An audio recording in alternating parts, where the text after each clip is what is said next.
Welcome to the Life Chat Podcast, seeking the truth with Derek Powell, navigating you through every Wednesday night. New topics ignite, join the journey, let's take flight. Bringing insights that change our view. Derek's voice, clear and true. Tune in each week, discover new light.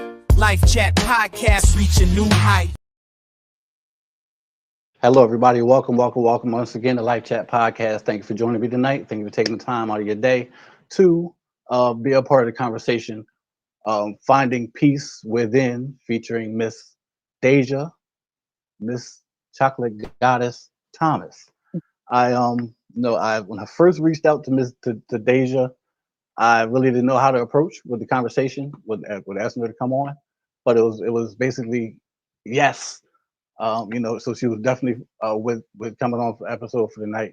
So I really appreciate that. Appreciate that, Daja. Absolutely. You know me, I like to just jump right in. So can you give us a little bit about who you are, where you're from? Just enlighten us on who we're dealing with for the night. Well, I am Daja. I started off as an artist. I'm from Wilmington, Delaware originally. And I did a lot of performing and recording in Philadelphia once my mom let me start catching the subway. I was about 17 years old. From there, I started touring like the East Coast area, the tri-state area, just doing my little, my one single that I had at the time, which was Mean Walk. I scraped my pennies together to get the feature of Nicki Minaj before she was signed to Young Money, and that's the song I started with. Other than that, I also went to acting school in New York for 2 years. It was at a school called the New York Film Academy. And after that, I came home to Delaware for another year. And then I moved to Los Angeles, Hollywood, to be exact. And I went to music school there. And while I was out in Hollywood, I did a couple of shows. I did get into the studio with a couple of good named artists. A lot of the songs that I wrote, they didn't use for their projects, but I did get to work with them. So that's always great. I still had that experience in my heart, and it was beautiful. Now, as far as reaching inner peace, I was really young, diving into the industry on my own, right? So you can imagine how hard it was, me managing myself. I did have a lot of help with a particular Philadelphia photographer by the name of Don. He has a company called VX Fashion. I believe their logo is like this. It's something like that. But he gave me a really good start, and I appreciate him for that forever. But I didn't have management. I didn't have a proper team backing. I had the following, but I didn't have the proper business tactics, if that makes sense. So I was just out here just doing whatever, just because I love to sing so much. Anybody that offered me a show, I'm coming. I didn't really care if they paid me or not, Now, in the long run, I did feel at loss. You might not want to say that. You might not want to say that too many times. Oh, no, that's what happened. That's what I did. That's what I was doing. I was very naive. I'm just being totally transparent here. I was naive. And I was just so in love with performing on stage that I didn't really care. I did a bunch of comedy shows, fashion shows, kids shows, like birthday parties, whatever they offered me. And then when I was able to get myself into music school, I was able to start taking the business classes and, to get the right knowledge that I needed. I took vocal technique to teach me how to properly use my voice to not hurt myself, because it was a lot of times where I would have a show and then I'd be hoarse after that, and I wouldn't know why, because I wasn't singing properly, I wasn't using the proper technique and things like that. So all of this happened before I was 25. Now, at the age of 24, I became pregnant with my daughter. My daughter is now 12 years old. So at that point, I went through a very serious stretch of postpartum after I had her. I still feel like I have little hints of postpartum in me, but it's not as bad. But that postpartum lasted up until she was about 8 years old. For some of us, or some viewers or me, that may not know exactly what postpartum is. Can you elaborate a little bit? Postpartum is like it's like an extreme depression / it's just a really tough time for a mom, really. And then I'm a single mother. Her father is not in her life. So to me, it's the feeling of being overwhelmed, abandoned, and just really scared to go forward as a mother. Like I didn't feel like I was good enough, no matter how hard I tried, no matter what I did. I didn't feel like it was enough for my baby because I just saw so much more for her when I became a mother. I was like, okay, I'm going to do this, I'm going to do that.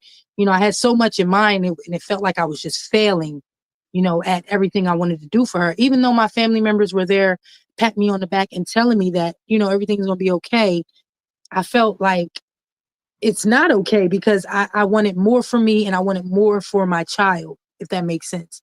So I, that caused me to go in and out of the psych ward for a couple of years, you know, until I was able to come to a space in my mind to where I was like, okay, I have to reach inner peace. I have to find this on my own without the psych meds, without constantly speaking with a psychiatrist or, you know, whatever. I have to find that place. And in that time, I think this was like my daughter was I think she was like 1 or 2 years old. I decided to not go through the postpartum anymore without attempting to heal myself. So at that moment I started looking up like you know, meditation and yoga poses and mhm. hand mudras just to comfort myself without needing chemical drugs to do it. You know what I mean? I get it. So So you took more of a holistic approach. absolutely But a holistic approach. right. Absolutely. So is with the postpartum situation, right? Is that, Mhm. you know, some of us may not know, is that a condition or situation that's more toward women than men, Mostly, or but some fathers do deal with it. I will say that. I'm not going to say it's only it's not a woman's disease. Postpartum is a parent's disease. Women experience a lot when we're single mothers, if that makes sense.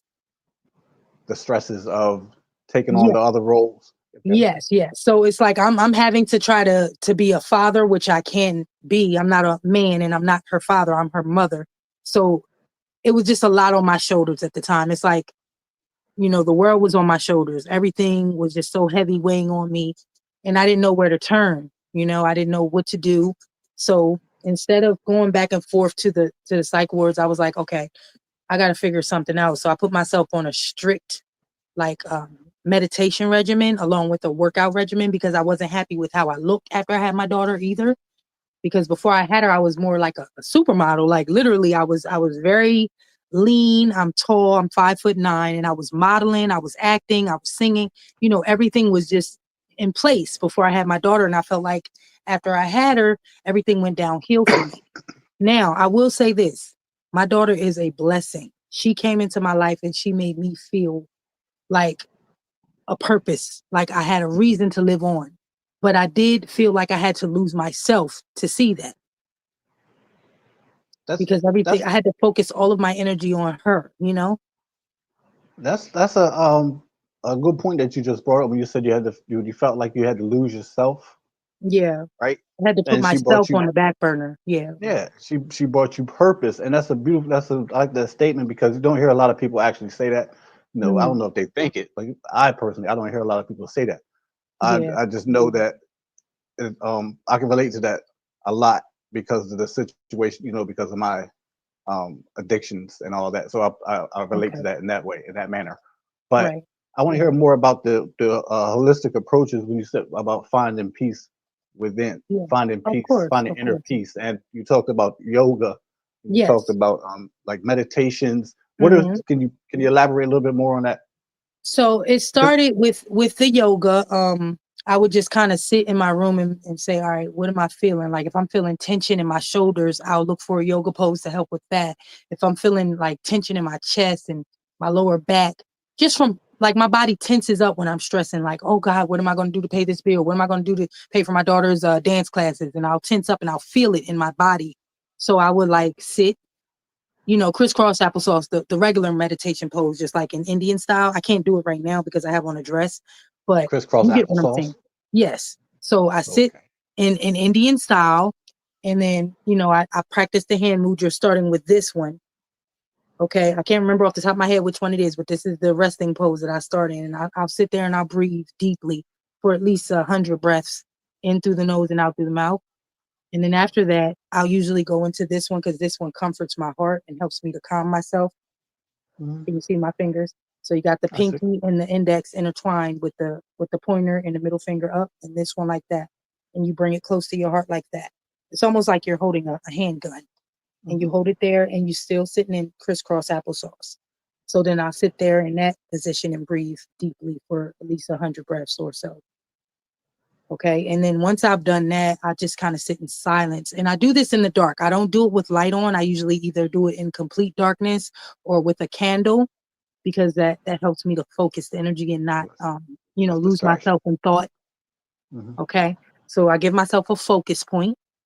That's the candle, or if I'm doing complete darkness, my focus point is in my mind. I just like close my eyes and focus on my mind's eye, your third eye.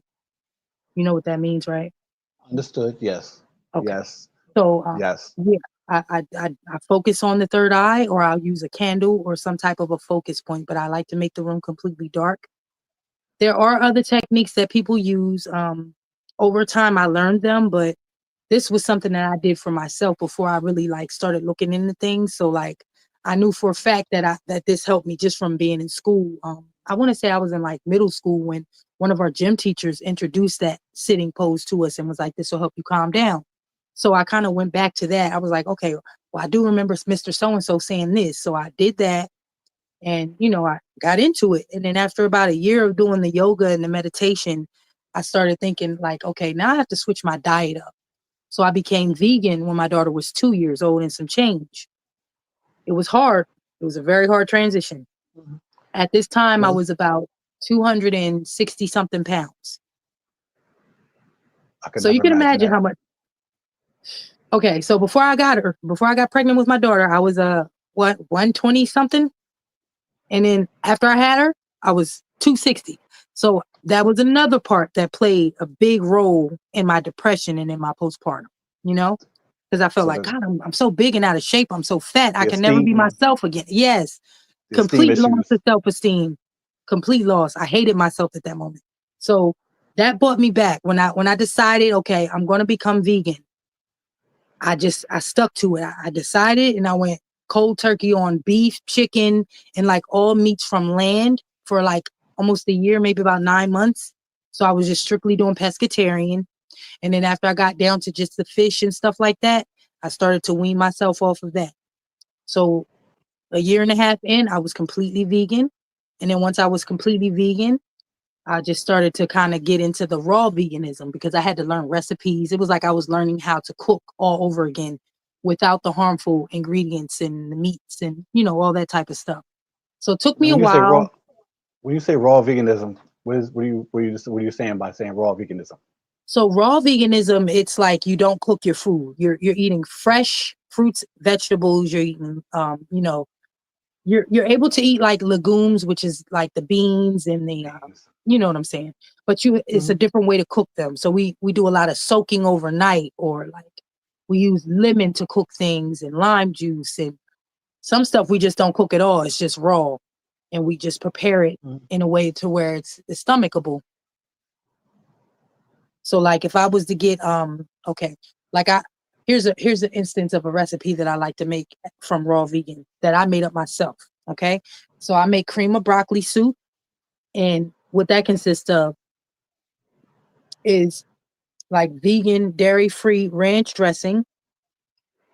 Um I want to say I used almond milk the last time I made it. Yeah, it was almond milk and raw uncooked broccoli, raw uncooked kale, herbs, and just a little bit of salt and pepper, but I don't use regular iodized salt because that has harmful ingredients in it as well. So I try to use like a Himalayan pink salt or like just a regular sea salt.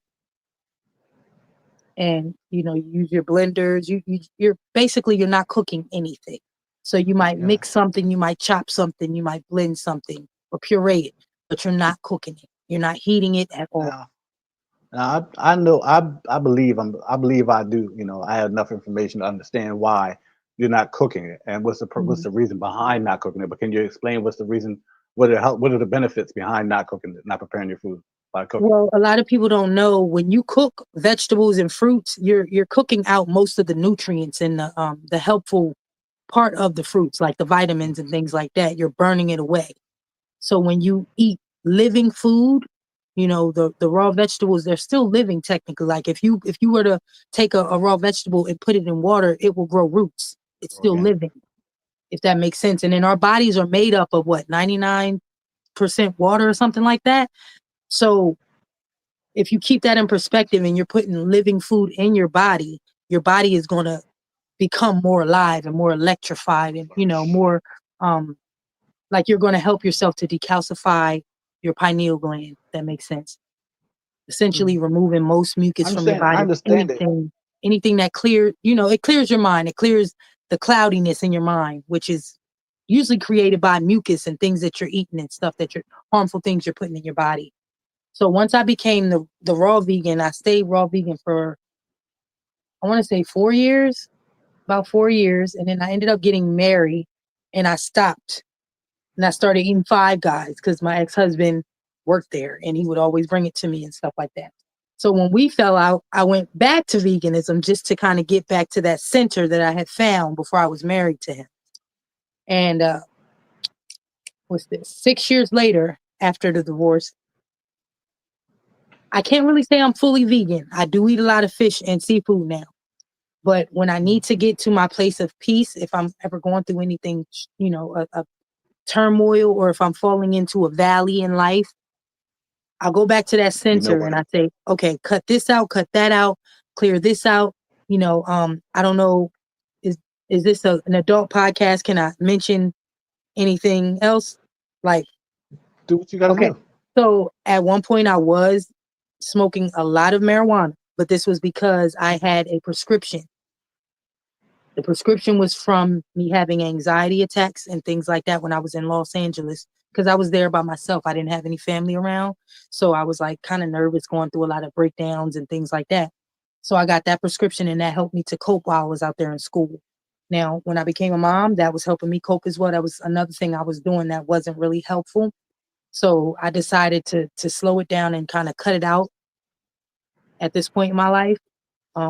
But that was another thing that helps me to cope, because in all reality, if you think about it, the plant itself is an herb. Okay, so it's not, it's medicinal, and I had a medicinal prescription for it. So if I need it, I will go to it, but I've gotten to a place of peace to where I don't need anything. I don't need meat. I don't need marijuana. I don't need, validation from any man, if that makes sense. I love it. I love to have a man in my life if we are good together and, we're our chemistry is there. But I'm able to be celibate without being stressed out. Like right now I'm in a stretch of 3 months celibate, and I don't have a problem with that. I'm not actively seeking a relationship.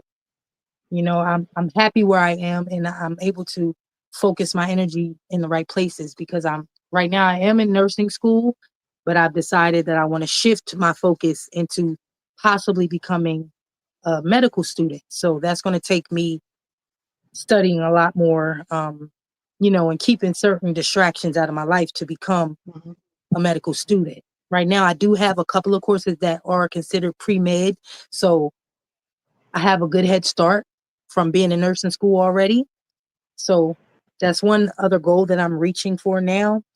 And once I am in medical school, I do plan on continuing the holistic medicine studies, because I've done a lot of things on myself as far as remedies. And also, I didn't say this before, I do have Native American grandmothers on both sides, on my mom's side and on my father's side.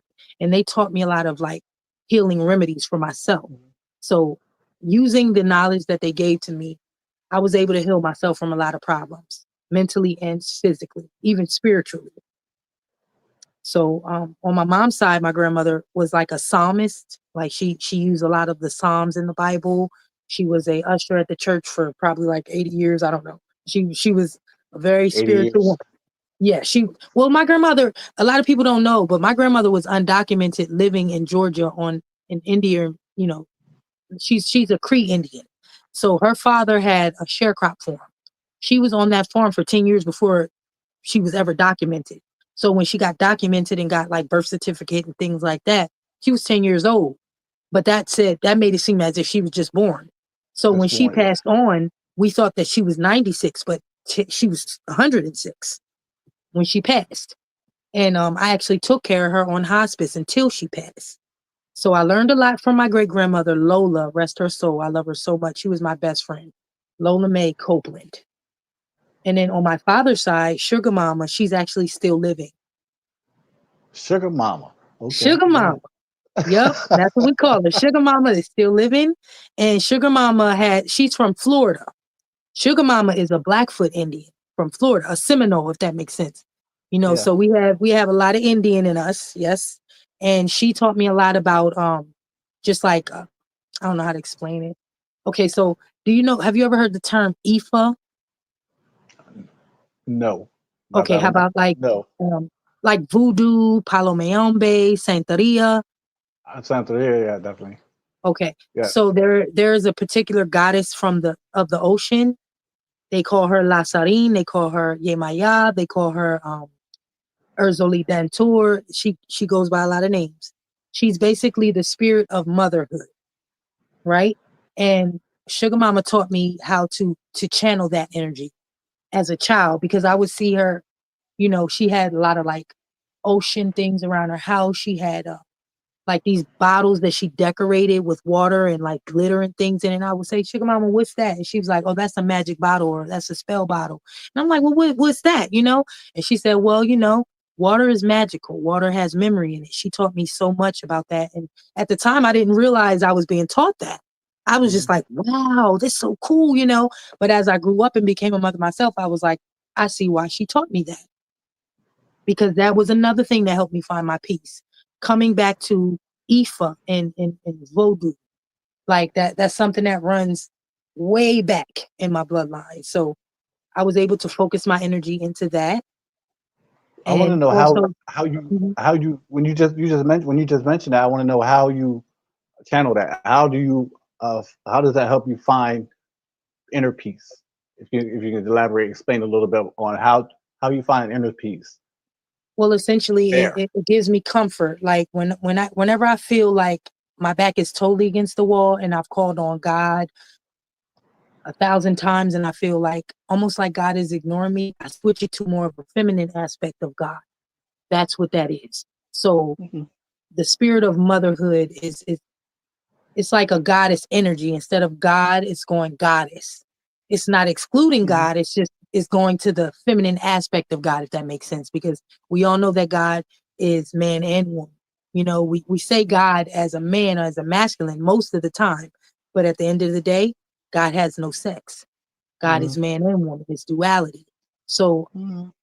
the way that I find my peace, sometimes it consists of me switching my train of thought and what aspect of God I'm asking for help. So when I start asking the motherly side of God for help, that brought me to my center. And it's more strict, which is what I needed. You know, it needed to be like God is right here with me in my face daily.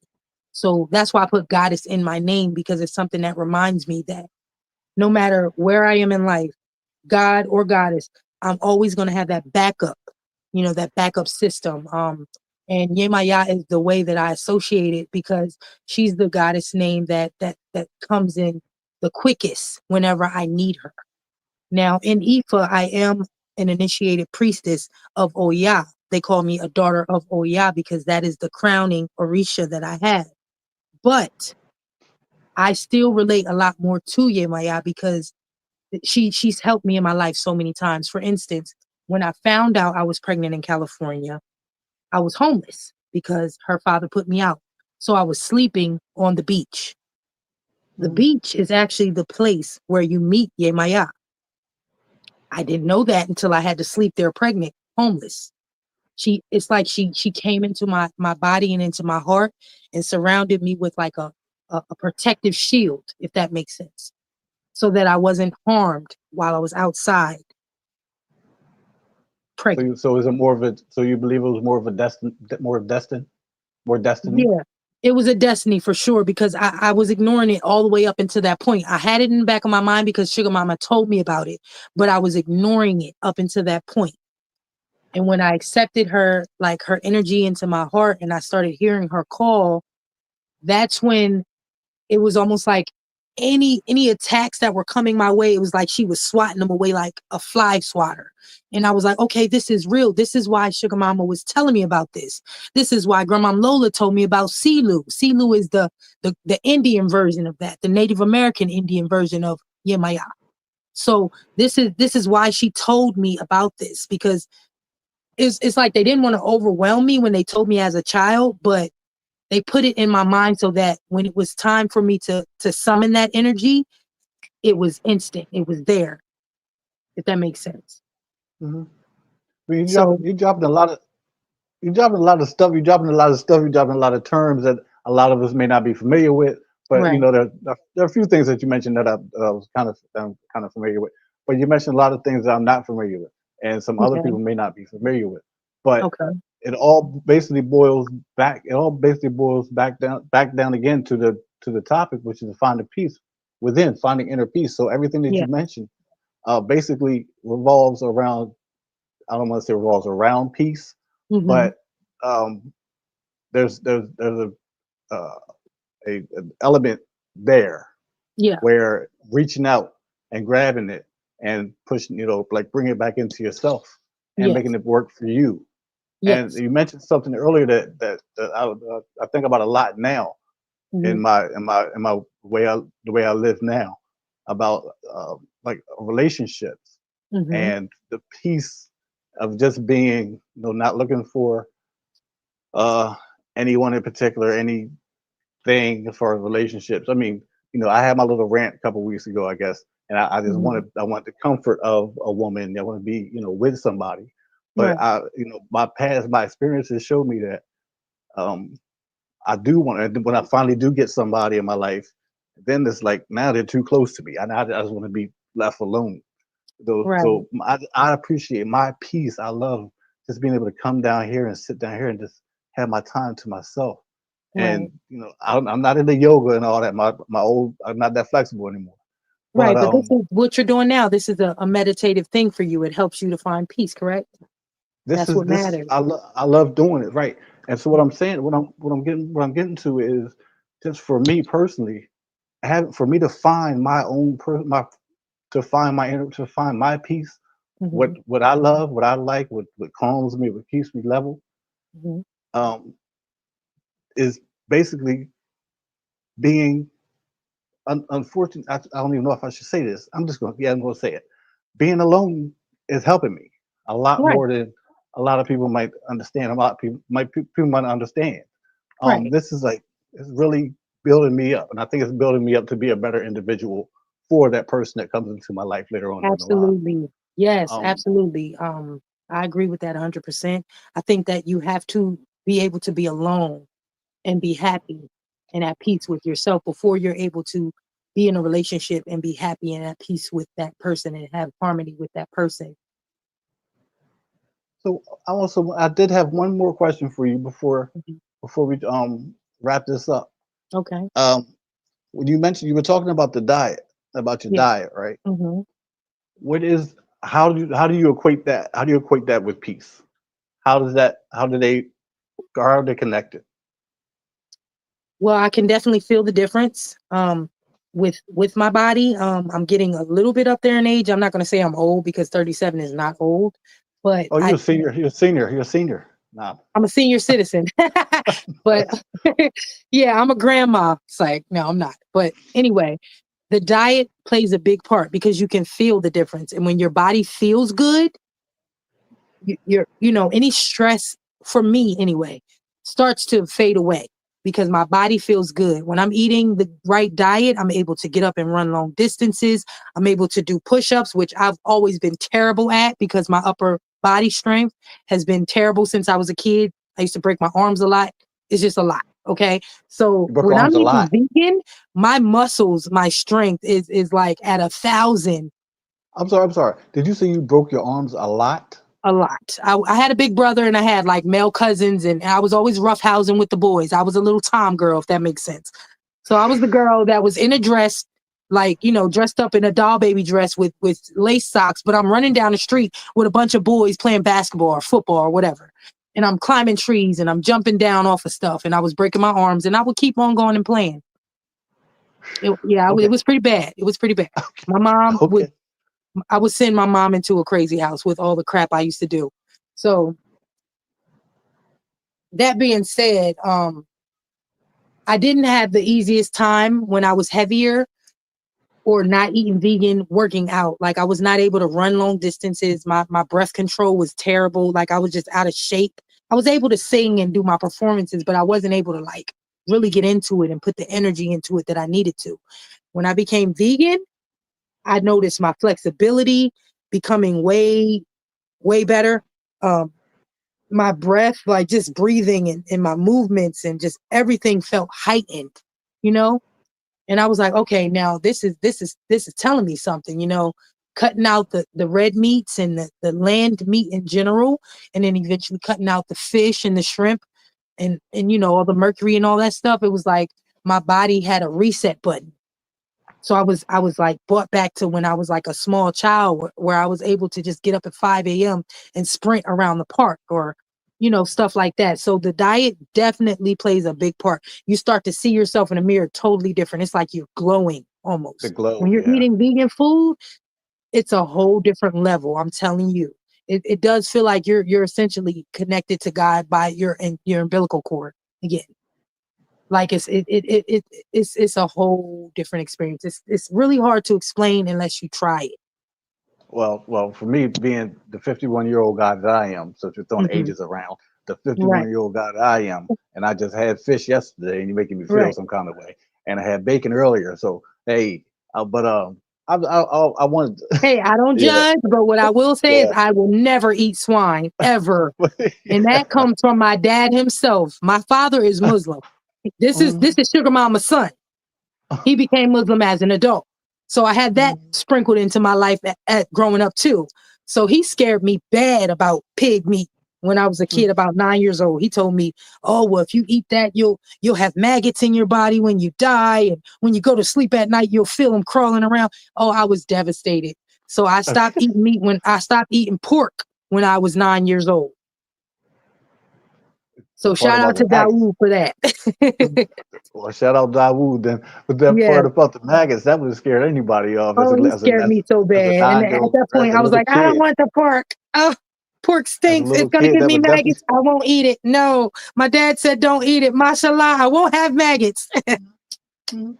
But see, a lot of times that's where a lot of our, in our upbringing and the Hmm. things that we're taught. Sometimes we hold on to them, and sometimes we have to go astray, and then Hmm. realize why we were taught what we were taught, and come back to Yeah, it. yeah, But okay, so finding peace with this Deja, absolutely. Meditation is key, this chocolate and the diet. goddess. All right. I had a question for you. I had a couple questions for you, and then we're going to end this episode. Number one, how can for the viewers, people that are going to watch later, or people that might be watching now, Mhm. that want to contact you or want more information from you, how how can they contact you? How can they find you? Well, I could be found on Instagram under Deja Beloved. So that's Daja Beloved, just like it's spelled on the screen. And I'm also on YouTube at Deja Beloved TV.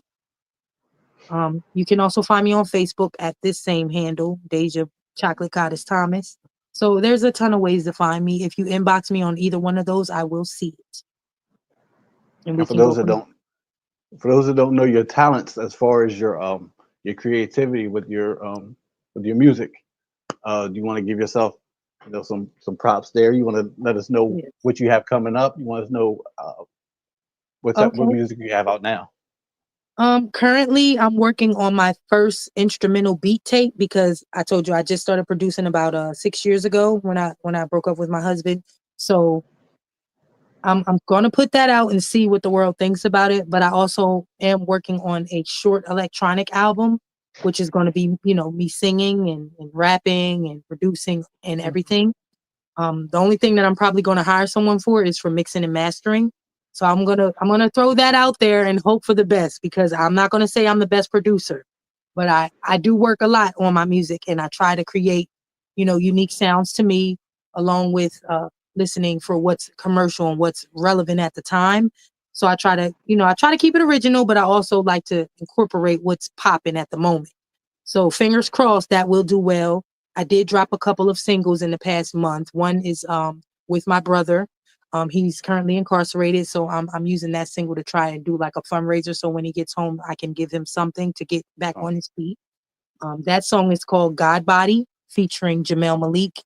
It is exclusively on SoundCloud. And also on SoundCloud, I put a song out called Bright.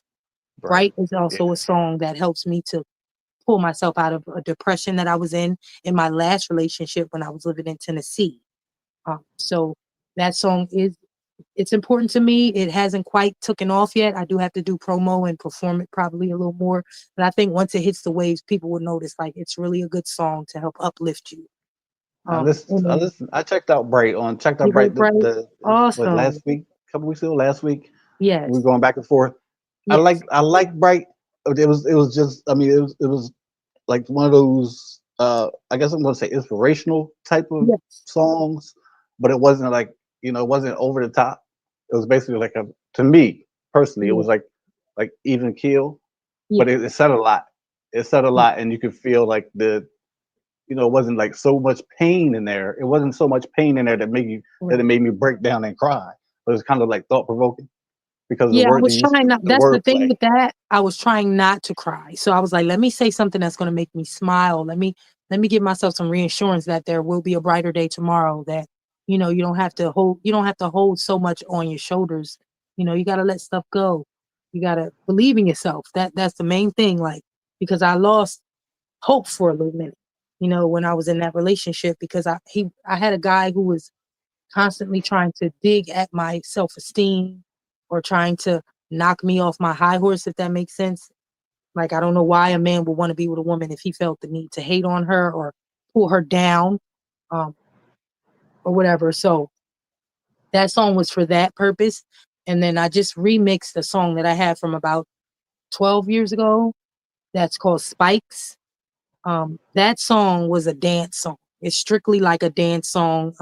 I did have an era where that's all I did was dance music. So I'm trying to get back to that because it helps me to stay in shape, and it's very, very much uplifting to just have dance music. Like, it makes you happy, it makes you want to get up and dance and shake off the stress. So I will be having some dance songs on the electronic album coming. Some of it will be like ballads and maybe a little melancholy R&B blues and stuff like that. But I'm aiming for more like dance electronic, like house music vibes, to where people can pump their fists and do all this stuff too. I'm just trying to get Are to you, that place where it's or a the party, voguing? You have people voguing? Yeah. What's wrong with that? Okay, no, it's just I haven't heard nobody say voguing in years, but Oh, they okay, vogue. I guess it's a DC That Baltimore thing. I community has don't know. supported me from the I start. don't know. But it's So okay. It's yes. okay. Well, I So can't that's dance what's anyway, so it to don't matter to come. me. Yeah, that's what's to come. Some dance music and an electronic vibe to it, and then also the instrumental beat tape is coming. So that's two projects. So just look out for that. It will be on all platforms when it's time to drop. So that's what I'm working on now. And I also have a like a online store or business called Daja Beloved Oddity Shop. And then that's the place where you can come to speak with me more about finding the inner peace, meditation techniques. If you're into it, I could teach you about Ifa and voodoo. And I also offer readings there with oracle cards and tarot cards. Other Thank you. services, yeah, if you want Thank me you to for mention. mentioning. Yeah, Go other ahead. services I offer is I don't know if you know what this is, but it's called Gree or Mojo bags.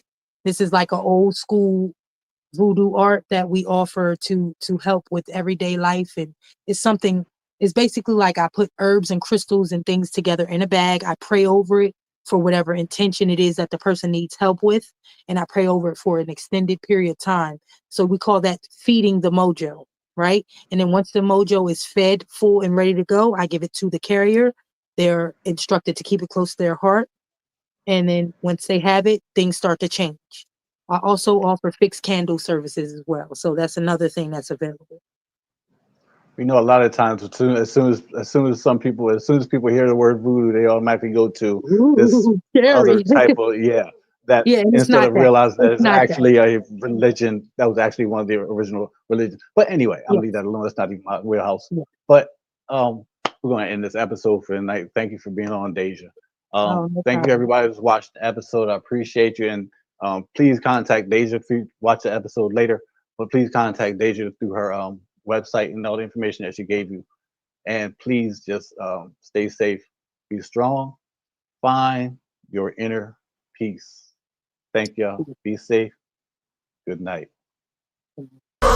Welcome to the Life Chat Podcast, seeking the truth with Derek Powell, navigating you through. Every Wednesday night, new topics ignite. Join the journey, let's take flight. Bringing insights that change our view. Derek's voice, clear and true. Tune in each week, discover new light. Life Chat Podcast, reaching new heights.